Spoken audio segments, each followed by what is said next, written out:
Bab 214. Diupload oleh Baca Suara. Jangan lupa like dan subscribe, agar kami makin semangat upload lebih banyak.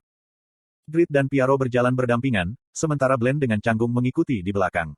Grit memandang Piaro untuk memverifikasi. Bagaimana itu? Keahlian salah satu dari 10 Grit Mage di benua ini. Petik 2. Itu lebih dari yang aku harapkan.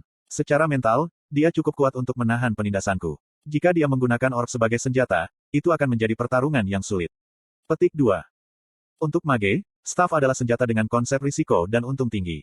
Tidak ada fungsi penyimpanan magis, jadi stabilitasnya buruk. Tapi, tingkat peningkatan sihir sangat tinggi, sehingga memungkinkan untuk menggunakan one shot yang kuat. Kebanyakan Mage dibebani oleh risiko tinggi dan berpaling dari staff, tapi Earl Ashur memiliki kecepatan casting sihir yang sangat kuat. Tidak seperti Mage biasa, dia menggunakan staff sebagai senjata. Dan itu adalah kelemahan, ketika berhadapan dengan seseorang yang kuat seperti Piaro hari ini. Dia dikalahkan, sebelum dia bisa menggunakan sihir di depan Piaro. Ashur sangat kuat. Grit tidak menunjukkannya, tapi dia ketakutan, ketika terkena Fluid Escape. Dia mengenakan Holy Light Armor yang terbuat dari adamantium mineral dewa oleh Pakma, blacksmith yang legendaris. Item legendari memiliki efek reduction 50% pada magic damage. Jadi, dia terkejut jika dia menderita 40.000 kerusakan akibat 1 damage.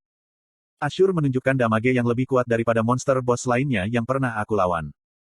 Itu luar biasa. Grit menerima begitu banyak damage, sementara Piaro selamat dari serangan Earl Ashur tanpa kerusakan.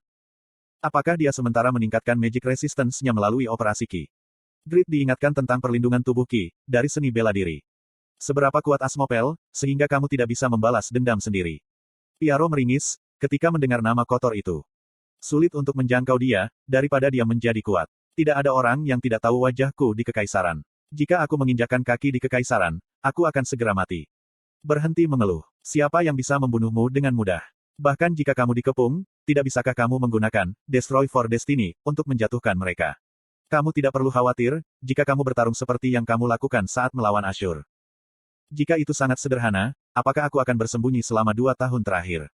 Kamu tidak tahu kekuatan Kekaisaran. Piaro tiba-tiba berhenti. Apa yang sedang terjadi? Seekor monster. Raksasa. Setelah melarikan diri dari hutan lebat, Grit mengalihkan pandangannya ke arah yang ditunjukkan Piaro. Hamparan gurun yang tak berujung terbentang di depan mereka. Aku bahkan tidak melihat seekor semut, apalagi monster. Piaro berbicara singkat kepada Grit, yang berusaha melihat apa yang terlihat. Di bawah. Ada getaran halus dari tanah. Grit memeriksa pasir dan bergerak, ketika dia menyadari kesalahannya. Kuang. Di tempat Grit hanya berdiri, makhluk memanjang besar muncul. Itu kelabang. Kelabang ekstra besar yang telah hidup selama ribuan tahun. Kiak. Panjang tubuh lebih dari 10 meter, dan ratusan kaki sama besarnya dengan anggota tubuh manusia. Mereka menggeliat dengan cara menjijikkan. Grit merasa jijik oleh makhluk yang memiliki cairan kuning yang mengalir darinya, dan menutup hidungnya. Kamu mudah tersinggung, seperti seorang gadis. Apa hubungan pria atau wanita dengan apapun? Sialan. Ini adalah serangga. Itu adalah pertama kalinya, dia melihat yang besar. Itu jauh lebih besar dari laba-laba di Kesan Canyon. Grit melompat dan memotong kelabang. Permukaan kelabang sangat keras. Itu tidak mudah dihancurkan oleh Failure plus 9, senjata absolut. Itu adalah pertahanan yang sebanding dengan Old Weapon. Apakah itu monster yang berspesialisasi dalam pertahanan? Grit yang ditentukan tidak mempertimbangkan serangan balik dan terus menyerang. Namun, kelabang itu ternyata gesit. Dengan cepat menggerakkan tubuhnya yang besar dan menyerang. Anda telah menderita 6.300 damage. Apa? Aman untuk mengatakan, jika ini adalah pertama kalinya Grit menderita begitu banyak damage dari monster normal setelah mengenakan set Holy Light, armor terkuat yang ada saat ini. Grit yang sangat terkejut mengoreksi posturnya. Dia akhirnya menganggap pertempuran itu serius. Slot iklan. Kamu bisa pasang iklanmu di sini. Namun, medan gurun menghalangi dia. Langkah Grit terputus, karena pasir tebal, menyebabkan melemahnya pijakannya. Orang normal akan mengalami kemunduran hebat, tapi ini Grit. Fly. Dia menggunakan sihir yang dimiliki oleh Braham's Boots untuk terbang ke langit dan menyerang kepala kelabang. Namun, serangan balik itu tidak cukup hebat. Grit didorong mundur dan meringis. Sementara itu, kelabang lain muncul dari tanah dan Grit dijepit oleh 2 musuh. Piaro berusaha membantu, tapi tiba-tiba berhenti. Dia dengan hati-hati mengamati dan menyarankan Grit. Saat menyerang dalam situasi apapun, tempatkan bobot di ujung pedangmu. Ini adalah dasar, bahkan ketika terbang di udara. Gerakan bukan hanya anggota tubuhmu, tapi otot-otot di lehermu, dan kemudian pindahkan berat badanmu ke ujung pedangmu. Kamu terlalu terganggu untuk melakukan gerakan dasar. Gerakan organik diperlukan untuk memaksimalkan daya serangmu. Tapi sebelum itu, perbaiki kebiasaan kepalamu dulu. Apa yang dia katakan? Grid diganggu oleh Piaro, saat bertarung dengan dua kelabang. Tidak mungkin baginya untuk mengerti apa yang dibicarakan Piaro, jadi dia bingung. Aku serius sekarang. Jadi, mengapa dia bertingkah seperti ini adalah dojo pedang. Pertama, dia tidak membutuhkannya. Dia mengabaikan kata-kata swordsman terbaik yang mengalir ke telinganya dan bersandar pada keterampilannya, seperti yang selalu dilakukannya. Pakmas Swordsmanship, Ling. Lusinan bila energi biru putih jatuh dan menghancurkan kedua kelabang. Giant Worm telah dihancurkan. 2.330.900 XP telah diperoleh. Giant Worm telah dihancurkan. 2.340.100 pengalaman telah diperoleh. Kaki Giant Worm telah diperoleh. Giant Worm memberi banyak XP. Grid terkejut dan mengkonfirmasi rincian kelabang raksasa itu. Giant Worm. Level 330. Cacing yang hidup di bagian barat kerajaan Eternal. Dia tinggal jauh di dalam bumi, dan begitu dia mendeteksi keberadaan makhluk, dia akan muncul melalui tanah dan menyerang. Ini adalah spesies yang sangat umum di gurun barat. Beberapa cendekiawan berspekulasi, jika mereka dapat digunakan sebagai obat. Tapi pada kenyataannya, mereka tidak memiliki nilai gizi. Level 330. Monster tingkat ini adalah cacing biasa. Petik 1. Ada monster yang sangat kuat di bagian barat kerajaan Eternal, tapi sangat sedikit player yang tahu tentang itu. Sebagian besar player tidak dapat maju ke barat, karena mereka tidak dapat menerobos habitat Twin Head Ogre, sehingga informasi itu langka. Bagian barat adalah daerah yang paling sulit di kerajaan Eternal. Jadi saat membuat karakter, tidak ada desa awal di barat. Ini kabar baik. Bukankah Raidan terletak di ujung wilayah barat? Ada kemungkinan jika itu dihuni oleh monster level 400. Grid dan Overgeared Guild bisa memburu monster terkuat. Yang berarti, mereka bisa tumbuh dengan cepat. Tapi jika dia memikirkannya. Tidak, tunggu. Lalu bukankah tidak mungkin bagi player level pemula atau menengah untuk datang ke Raidan? Petik 1. Jika tidak ada gelombang player di Raidan, Grid harus menumbuhkan ekonomi semata-mata berdasarkan NPC. Itu yang terburuk. Ada kemunduran dalam rencananya, untuk menjadi kaya dari ratusan ribu orang. Sial. Grid mengerutkan kening dan mengutuk. Kemudian, Giant Worm lainnya muncul. Ah, aku tidak tahu. Grid tidak panik. Dia dengan ceroboh berpikir, jika Lawel akan mengurus semuanya dan berkonsentrasi pada monster di depannya. Ini adalah kesempatan untuk menaikkan levelku. Setelah reuni dengan Yuvemina, Grid tidak bisa berburu sebentar karena insiden besar dan kecil. Levelnya stagnan di 270.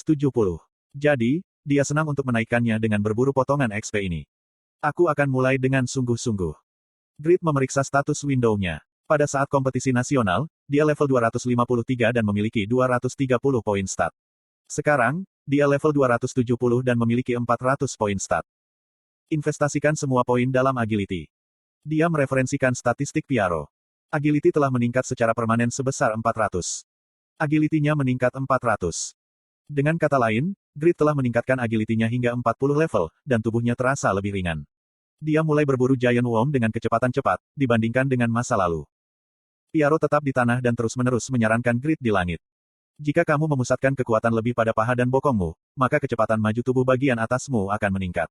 Ini berarti, kecepatan pedangmu akan meningkat. Selain itu, lebih baik untuk tidak memikirkan arah ayunan, dan lakukan saja secara alami. Petik 2. Siapa yang peduli dengan pahaku? Dan omong kosong apa, tentang menyuruhku untuk tidak berpikir. Apakah aku jut? Ajaran seorang Great Swordsman bahkan bisa meningkatkan level Knight yang tak berguna. Secara khusus, Piaro mampu mengajar, karena dia menguasai Empire taktik militari dan memiliki pengalaman memimpin Red Knight. Ada banyak orang yang akan membayar uang untuk menerima ajarannya. Grid menerimanya secara gratis, jadi rasanya seperti memenangkan lotre. Itu adalah kesempatan untuk secara dramatis, meningkatkan apa yang disebut kontrolnya. Tapi, dia tidak tahu bagaimana menghargainya dan menemukan saran itu menggelegar. Pakmas Swordsmanship, Kill. Kiak. Giant Worm telah dihancurkan. 2.339.500 XP telah diperoleh. Uhahat, aku harap aku akan naik level hari ini.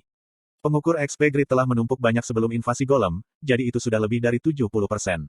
Dia menggunakan keterampilannya dan dengan antusias membunuh Giant Worm. Di sisi lain, Piaro penasaran. Itu karena kemampuan Grid tidak meningkat, terlepas dari ajarannya. Mengapa? Piaro berpikir, jika Grid adalah orang yang luar biasa dan pintar.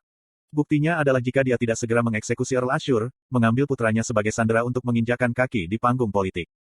Seseorang yang cerdas, harus bisa memahami ajaranku.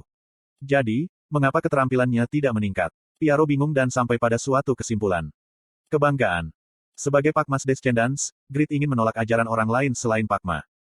Dia akan jauh lebih kuat, jika dia bisa mengambil keuntungan dari kemampuan fisiknya. Jika dasar-dasar Grid diperketat, dia akan menjadi lawan sparring yang hebat. Tapi, itu tidak mudah. Tatapan Piaro tiba-tiba beralih ke Glenn.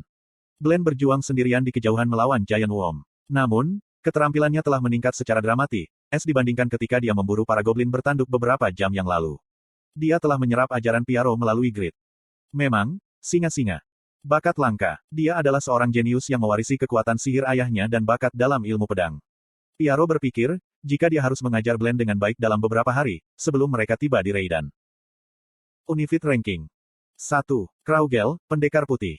2. Zibal, Utusan Debirion. 3. Chris, Prajurit Kehancuran. Chris akhirnya mendapatkan kelas kemajuan ketiganya. Destruction Warrior, dia memilih kelas yang paling cocok dengan penyelarasannya. Dia akan menerimanya sedikit lebih cepat, jika itu bukan untuk pasukan golem.